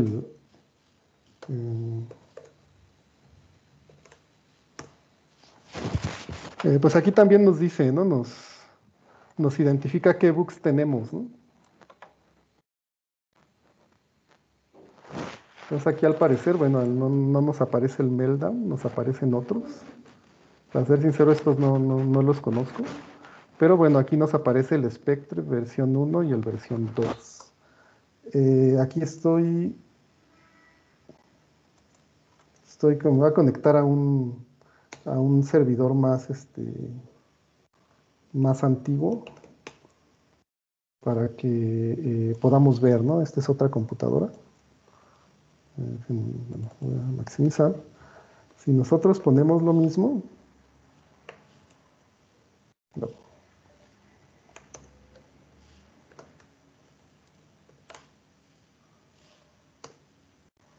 Esta igual es un i7, pero pues mucho más antiguo, ¿no? Este es como de tercera generación, ¿no? O sea, es mucho más viejo. Y si vemos la información, pues este al menos todavía es vulnerable al ataque meltdown, ¿no? Mientras que el otro que tengo acá, que es más nuevo, pues ya no aparece ese bug, ¿no? ¿Qué pasa? Bueno, estas cosas se puede poner un parche a nivel de sistema operativo, ¿no? Pero bueno, finalmente el bug ahí está, ¿no? Entonces esa es la cuestión interesante, ¿no? De estos ataques, ¿no? Que al ser un error de hardware, pues sí, el software puede poner una barrera, pero el error ahí está, ¿no? No es como un kernel de Linux, ¿no? Que a lo mejor lo modifican y en la próxima actualización ya no viene ese error, ¿no? Pero aquí, ¿cómo lo modificas, no? Si es algo que ya está se le llama hardcore, ¿no? O sea, ya está fabricado así, ¿no? Y no habría manera, ¿no? De, de, de reparar esta parte, ¿no? Pues vamos a ver un poco más acerca de estos ataques, lo que les comentaba, ¿no? De la predicción de saltos. Siempre es deseable, o sea, el procesador lo que trata de hacer es predecir hacia dónde se ve el flujo del programa, ¿no? Si hay una bifurcación, siempre el procesador va a tratar de predecir hacia dónde se va, y si atina, pues sí, se ganó muchos ciclos, ¿no? O sea, se ganó muchos ciclos, pero si no, tiene que regresar al punto de la bifurcación y tiene que irse por el camino adecuado. Entonces, ¿qué es lo que pasa aquí? Es que si ustedes entrenan de la manera adecuada a ese predictor de saltos, se va a ir hacia este lado, donde va a haber una ejecución especulativa, ¿no? Porque esa parte no se tenía que haber ejecutado, más sin embargo, porque el predictor de saltos se adelantó a tratar de predecirlo, lo hizo.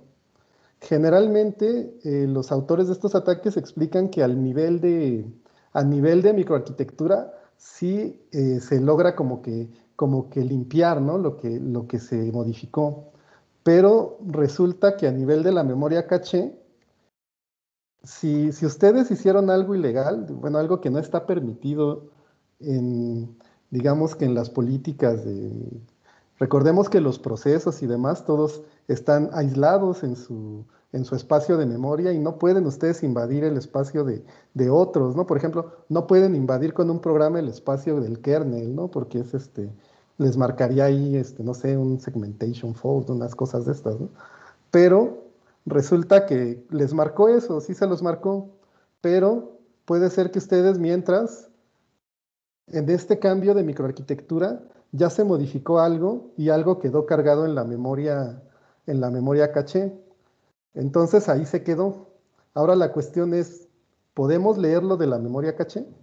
Esa es esa es una gran pregunta, ¿no? O sea, si existe ese error de que se cargó ahí, pero ahora, ¿cómo lo leemos, no? Esa es una gran pregunta, ¿no? Entonces, esto es por el lado de la predicción de saltos. Esto es una cuestión muy avanzada, ¿no? O sea, de hecho ya hasta hay cuestiones de redes neuronales, ¿no?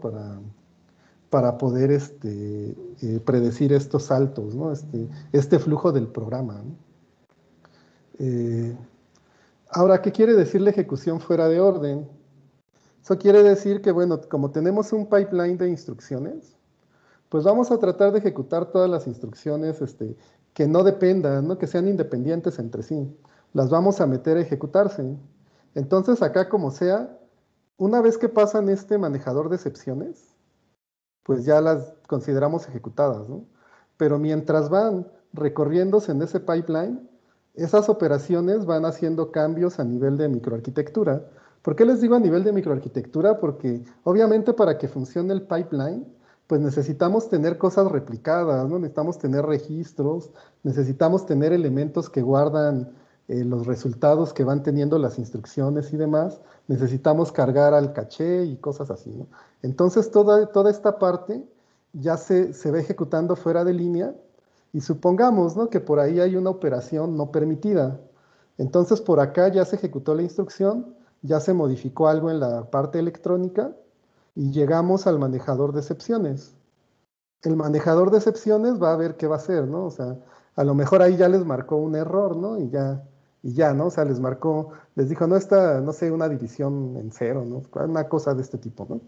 Entonces ya el manejador de excepciones va a decir, ok, ya descartamos esa operación, pero bueno, resulta que también esta parte de acá pudo ya haber modificado el contenido de la memoria caché, ¿no? Y el contenido de la microarquitectura, ¿no? Entonces, digamos que ya modificamos, ya se modificó a nivel electrónico, se detecta la excepción, se trata de barrer, digamos, los pasos de esto, pero por ahí quedó rastro en la memoria, ¿no? Entonces ahí es donde entra otro tipo de ataques, ¿no? Otro tipo de ataques muy conocidos que se llaman ataques por canales laterales, ¿no? Que básicamente esos se pueden hacer hacia el software y se pueden hacer hacia el hardware, ¿no? En este caso, como lo que queremos hacer es tratar de leer la memoria caché, hay algo que se le llama, que lo que podemos hacer es un canal de memoria caché. Les comentaba, ¿no? O sea, los últimos datos que fueron accesados y los más comunes siempre se van a quedar en el caché. Entonces, ¿qué es lo que pasa? Cuando nosotros consultamos un dato y ese dato está en el caché, pues ese acceso va a ser muy rápido y a eso se le llama un hit, ¿no? En la terminología, ¿no? Se le llama un hit. Y eh, cuando no está el dato, ¿qué es lo que hace esta cuestión, ¿no? Vamos a ver esto, ¿no? Que estábamos viendo primero, ¿no? O sea, primero se busca aquí en el L1, ¿no? Si no está, se va al L2, ¿no? Si no está acá, se tiene que ir al L3 y así vamos hasta llegar al último nivel, ¿no? Entonces, mientras más lejos esté, pues más se va a tardar, ¿no? En cargarlo, ¿no? Obviamente, si algo está en el caché L1, también está en el L2 y también está en el L3, ¿no?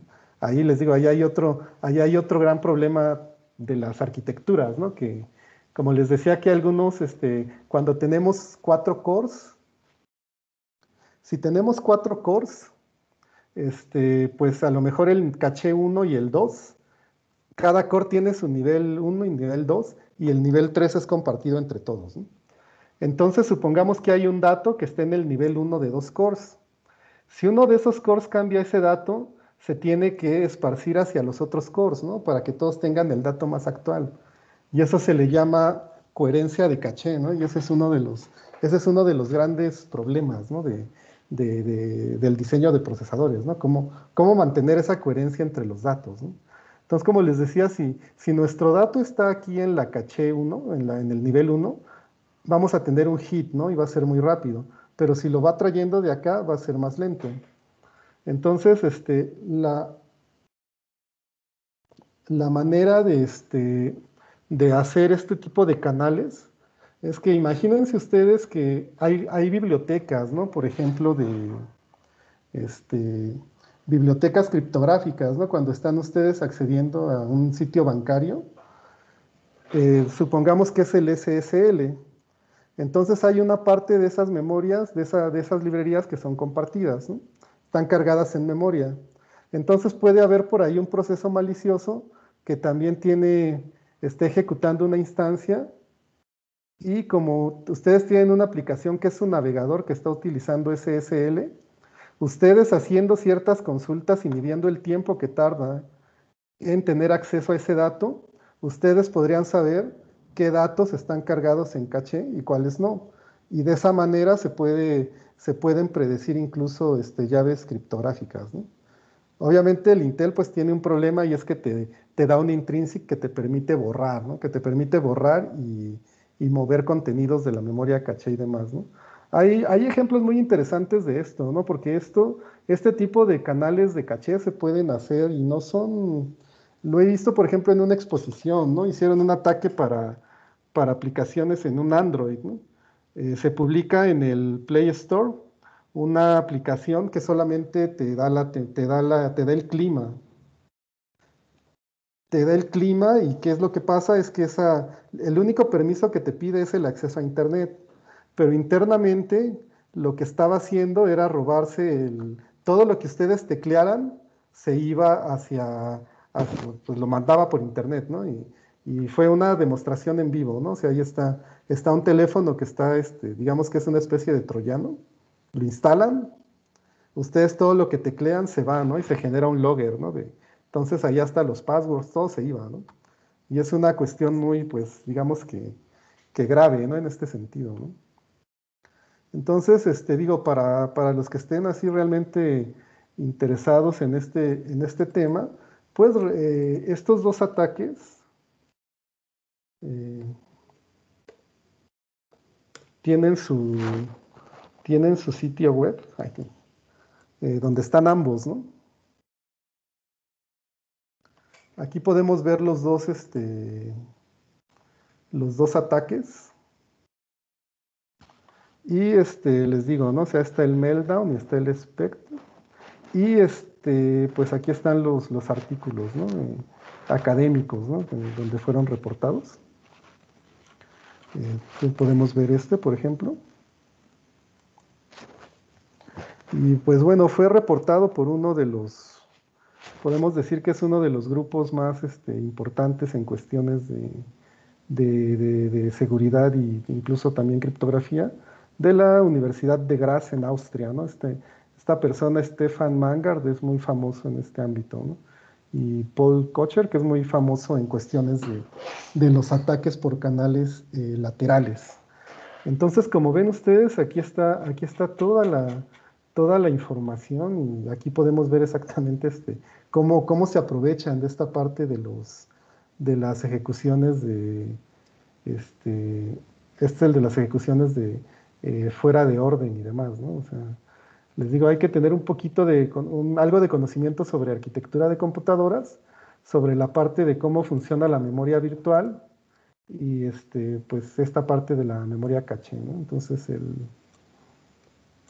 también tenemos esta parte del espectro, que creo que al final sí, o sea, prácticamente son los mismos autores, porque más o menos por el mismo tiempo, ¿no? Fue que los dos presentaron sus, em, sus resultados, ¿no? Cabe destacar que este ataque suele ser más poderoso, ¿no? El que explota la cuestión de la ejecución especulativa o el que explota la parte de lo que les decía del branch predictor, ¿no? Del predictor de saltos, ¿no? Prácticamente funciona contra cualquier procesador, ¿no? Contrario a lo que es el Meltdown, ¿no? El Meltdown en principio funcionaba para los Intel, para todos, y para alguno que otro ARM, ¿no? Pero no para los procesadores AMD, por ejemplo, ¿no? Aquí en este artículo hay un ejemplo de un código. Yo se los voy a mostrar porque para los que tengan, es un ejemplo como se llama así son ejemplos de juguete, ¿no? Pero aquí tenemos todos hay mm, hay unos sitios, ¿no? Del HitLab para que ustedes vean exactamente, hay códigos, ¿no? De muestra, ¿no? Por ejemplo, del mail, hay cómo recuperar imágenes, ¿no? Estaba corriendo uno de cómo pueden ustedes ver el contenido del navegador utilizando este Meltdown o recuperar imágenes, pero de repente tarda un poco, ¿no? Por eso quería mostrárselos, pero tarda un tanto, ¿no? En encontrar algunos datos que se requieren, ¿no? Para poder atacar, para poder usarlos. Pero les digo, aquí ustedes ven, hay algunos videos donde nos muestran exactamente cómo funciona, ¿no? Entonces, el código que les decía de Spectre, lo que tratan de hacer, este es el código que publican los autores, ¿no? O sea, aquí tenemos una cadena que es secreta y lo que vamos a hacer es que la vamos a leer directamente de la memoria caché. O sea, nunca la van a leer con este apuntador, ¿no? Sino que la van a hacer de esta manera. Y esto simplemente es con una función víctima.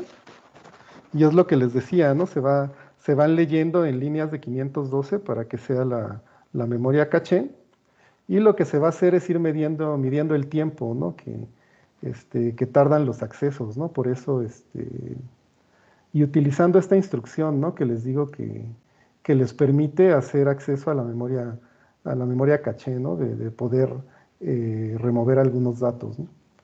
Entonces, finalmente, les digo que sin utilizar el puntero directamente, que se llama secreto, utilizando simplemente el, el de este valor, el que se le asigna de malicioso al arreglo 1, se va a poder leer ese vector. Aquí digo, ese es un ejemplo no es un ejemplo, digamos, muy eh, poderoso, ¿no? Pero es algo que nos ilustra que nosotros podemos leer algo de la memoria o sea, podemos leer la memoria caché, ¿no? Es lo que nos está diciendo este ejemplo. Entonces, si lo ejecutamos, lo tenía por aquí. Si se fijan, el secreto que tenemos dice, ¿dónde está? Tenemos este arreglo, ¿no? Que dice the magic words are, ¿no? Este letrero que está aquí, ¿no? Entonces, lo que vamos a hacer es ejecutar este código de Meltdown, de Spectre, perdón.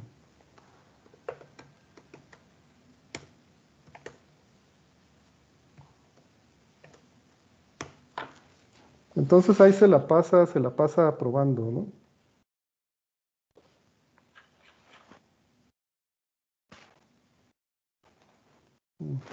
Si es que esperen un momento.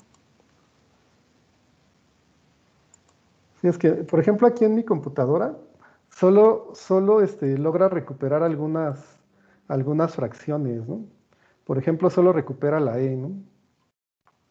En la, en la que tengo que es más nueva, ¿no? Y por acá recuperó una A, pero acá tendría que haber recuperado una M, ¿no? Entonces, en esta computadora no lo recupera por completo, pero en la que les estaba mostrando anteriormente, déjenme, creo que sí en esta computadora, no, ya me desconectó. Déjenme conectarme de nuevo.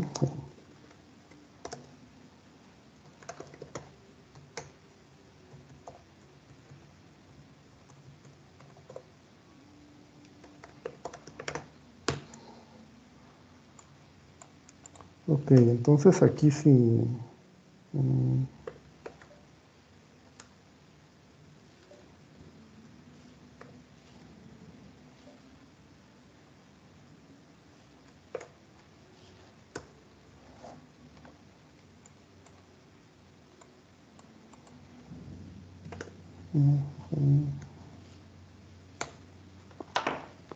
Se fijan, aquí lo recupera todo, ¿no? Por completo. Entonces acá quiere decir que este ataque fue más fructífero en esta computadora que es más antigua, ¿no? Por ahí alguien me preguntaba que qué diferencias tienen.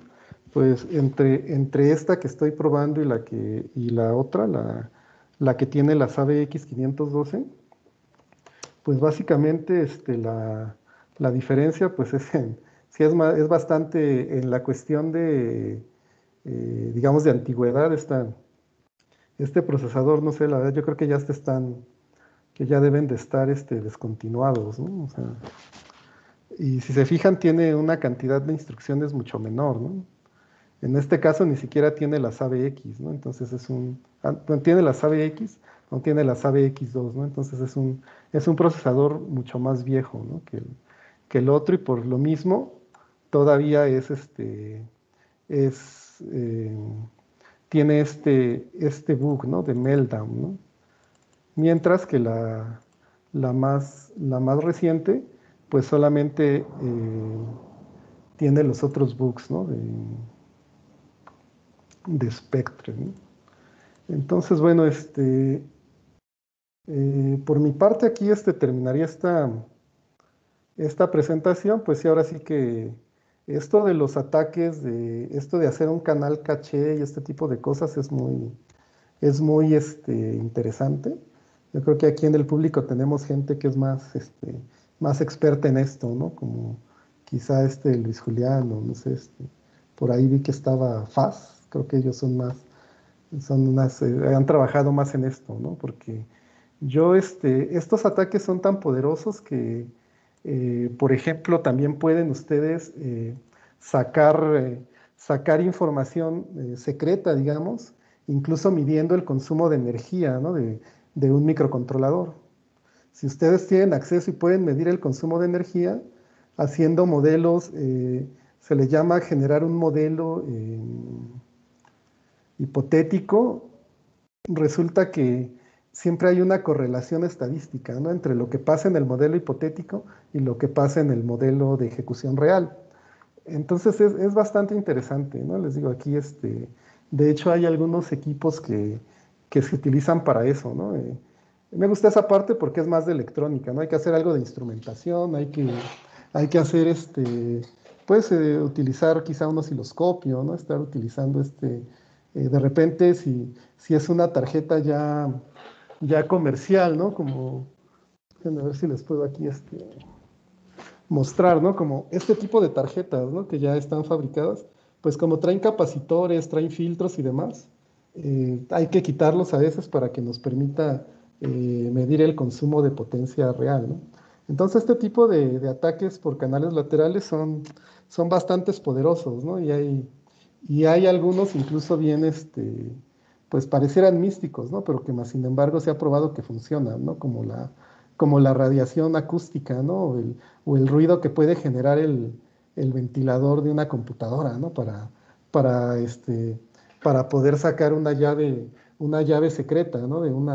De un proceso de firma de RCA, por ejemplo, ¿no? Entonces hay ataques por canales laterales tanto en software como en hardware, ¿no? O sea, finalmente se pueden aplicar de las dos formas, pero aquí, aquí lo que quisiera, bueno, que se les quedara así es que cuando ustedes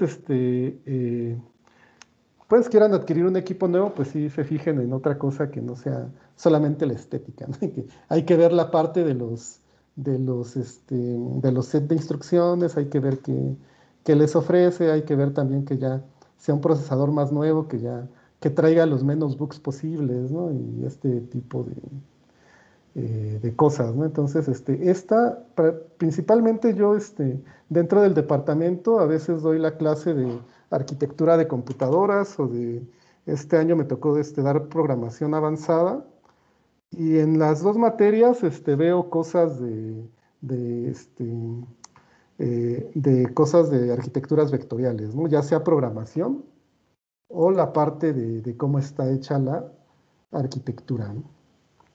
Entonces, también en la parte de criptografía, también doy ese curso, pues también lo utilizamos, ¿no? Porque como ya trae las instrucciones criptográficas, pues tratamos de utilizarlas de la mejor forma, ¿no?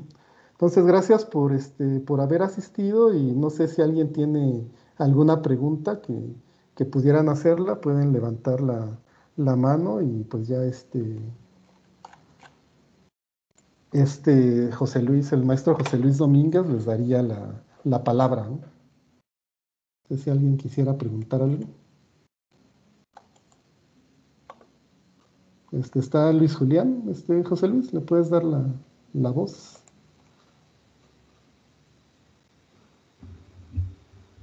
Sí, ¿qué tal, doctor Macías? Muchas gracias por tu plática. Ajá. Pues yo estaba viendo por ahí que hay algunos procesadores, por ejemplo, el tipo Raspberry, pues ahora sí que carecen de capacidades de las llamadas super pipelining, ¿no? Porque son más pequeños. Y me Ujú. parece que ellos, pues, se salvaron, ¿no? De esta parte, pues, porque obviamente no hay mucho de dónde especular. Pero más o menos, ¿qué tipo de protecciones podríamos manejar? Porque veo que a cada rato salen parches que tú le pones al procesador pero pues después de unos meses te das cuenta que no sirve porque sale otro bug por ahí, no por el estilo. ¿Será que algún día sí se logre salvar esa parte o ya es algo más bien intrínseco a este tipo de procesadores? Creo que le llaman Brainiacs por la parte especulativa. Sí, es que eso que dices, ¿no? Por ejemplo, esa parte del pipeline que sea diferente, eso te evita el ataque de la ejecución fuera de orden, ¿no? Pero ves que casi todas las arquitecturas son vulnerables, ¿no? A la ejecución especulativa, ¿no? Y bueno, se supone que lo que tendrían que hacer es evitar esta parte de traerse los datos a la memoria caché, ¿no? Que es que ahí es donde está el error, ¿no? Y eso, pues yo creo que sí se puede hacer, pero sacrificando un tanto la eficiencia, ¿no? Por eso por eso en la parte esta de la presentación de la plática, se decía precisamente que siempre vas a tener un trade-off, ¿no? Hay un compromiso entre que algo sea más rápido, o sea, que le saques jugo de todo y que tenga vulnerabilidades, ¿no? O sea, finalmente va a ser eso, ¿no? Porque a lo mejor no te traes los datos hasta que sepas que efectivamente esa instrucción no está, se puede ejecutar, ¿no? Que la valides como que se puede ejecutar. Pero pues eso te estaría quitando eficiencia, ¿no? Y como yo creo que han invertido tanto en hacer esos algoritmos de predicción o en hacer esta parte microarquitectural para poder permitirte el pipeline así a gran escala y demás, que yo creo que es lo que no quieren modificar, ¿no? Y sí, ¿no? O Pues, sea, finalmente le puedes poner ahí una barrera de software, ¿no? Pero el error va a seguir ahí. sí, porque cambiar de un nivel de caché a otro, pues sí se te triplica o duplica en cuanto a la latencia por la distancia. Y ha habido reacomodos, por ejemplo, ahorita lo que es la nueva arquitectura Ryzen que los ha puesto en anillo, los cores internamente, pues digo, pues da otros tiempos para acceso a la caché, pero yo no veo que estén enfocándose a esa parte de evitar esos ataques. Sí, tío, yo creo que pues en eso están trabajando, ¿no? Porque sí fue un duro económico, un golpe duro, ¿no? En la parte económica para Intel, ¿no? Cuando les dijeron de eso, ¿no? Entonces sí lo deben de estar haciendo, ¿no? A lo mejor en próximas generaciones vamos a ver eso, ¿no? Que algo debieron de haber hecho, ¿no? Digo, habrá que Sí, esperar algunos años, ¿no? bueno, gracias. Sí. ¿Alguien más quisiera preguntar algo de cualquier cosa? Ay,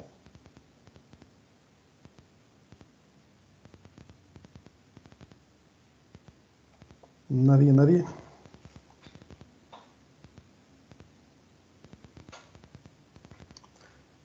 Bueno, si no, ¿alguien levantó? ¿Otra vez Luis Julián? Sí, pues aprovechando que hay chance. Yo he visto que por ahí se puede emular, o no sé cuál es el término correcto, números de 128 bits, pero no es precisamente una instrucción SSE, es un modo especial Esencialmente se usa para la multiplicación, para recuperar la parte alta de multiplicar dos números de 64 bits para obtener uno Ah, de 128. cierto, mira, qué bueno que lo mencionas. Que sí lo traje. Ay, no, yo sí lo traje. Acá, ¿no? Esta instrucción No, son es dos un de modo, sesenta y declara un nuevo cuatro. tipo de dato de 128 bits Ajá, y se puede hacer algo parecido, pero la verdad no sé si es un truco que haga el compilador y sea una especie de macro o qué, pero sí puede ser, porque tengo que, sí, tienes razón, para que puedas hacer esto nada más, ¿no? Como tal, ¿no? Esta operación, ¿no? Porque si haces esta operación, solamente te regresa a la parte baja, porque se excede los tamaños de variables, ¿no? Pero si tú lo haces como está acá abajo, ya te regresa a la parte baja y como apuntador te regresa a la parte alta, ¿no? Entonces ya puedes tener ambas. Pero como tú dices, no sé, estas no dejan de ser valores de 64. Yo estuve buscando y es muy raro, ¿no? Porque sí hay ahorita multiplicaciones que te dan, que puedes multiplicar a 100 vectores, varios de 64, pero solamente te regresa a la parte baja en todas. No hay instrucciones que te regresen la parte alta. No sé por qué no lo han así como que, no sé si son preliminares o algo así, ¿no? pues Pero sí digo, como que eso. el truco que he usado se define un tipo de 128 bits Ujú. y, y ya, regresa ese dato. Obviamente, para poder manejarlo tienes que hacer los corrimientos, porque pues eso si lo regresas a un número de 64 bits, obviamente no te sirve. Ujú. Pero me llama la atención que está esa parte, y digo, no se mencionó, Ajá. este, pero pues igual no es una instrucción muy rápida. Sí, pero tengo que está esa que te regresa a los dos, ¿no? Pero, porque sí creo que no puedes multiplicar números más allá de 64, ¿no? Lo cual estaría bien, ¿no? Que pudieras multiplicar de 128, ¿no? Que te dio uno de 256, ¿no? Sería útil para ustedes, ¿no? Pues es que cada vez son más grandes, así que pues, realmente da lo mismo. De todas maneras, va a haber un requerimiento de número cada vez más grande. Saca una instrucción más grande, vamos a pedir más grande. Ujú. Sí, pero Ya que nada más hubiera, para que sea necesario, de vez en mm, cuando.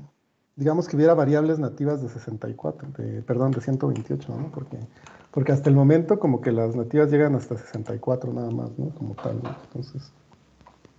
Sí, lo que he visto pues, Todo lo son demás es instrucciones, como triangular. mencionas. Ujú, Cargas el vector y se manda a llamar, incluso en microcontroladores también se puede, ¿no? ujú. Sí, pues tú manejaste también los neón, ¿no? Que también tienen sus... No, los no es, pero en otras arquitecturas sí. Ujú. Ok, pues sí. Gracias. Pues ahí, ya, vale, vale.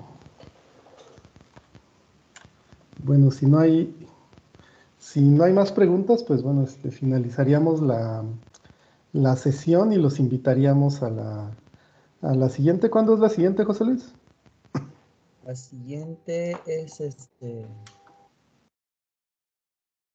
optimización con Python del doctor Luis Gerardo de la Fraga. ¿Qué día? ¿Qué día? Es el día, a ver, 19 de mayo, igual, de 6 a 8. Ujú, ok, muy bien, entonces, pues los invitamos, ¿no? Y también los invitamos a que, bueno, consideren estudiar con nosotros su posgrado, ¿no? Los que puedan, ¿no? Entonces, les digo, estos contenidos son contenidos que solemos dar ya sea en los cursos de programación, de arquitectura, de criptografía o de seguridad en sistemas de la información, ¿no? Todo está muy conectado, ¿no? Entonces, pues gracias a todos por su asistencia, ¿no? A pesar de ser un día extraño, ¿no? No sé, 5 de mayo, ya no sé si es festivo, ¿no? O si se recorre, ¿no? Pero bueno, gracias a todos por haber asistido. Entonces, pues sí, damos por terminado el taller. Gracias. Listo, muchas gracias.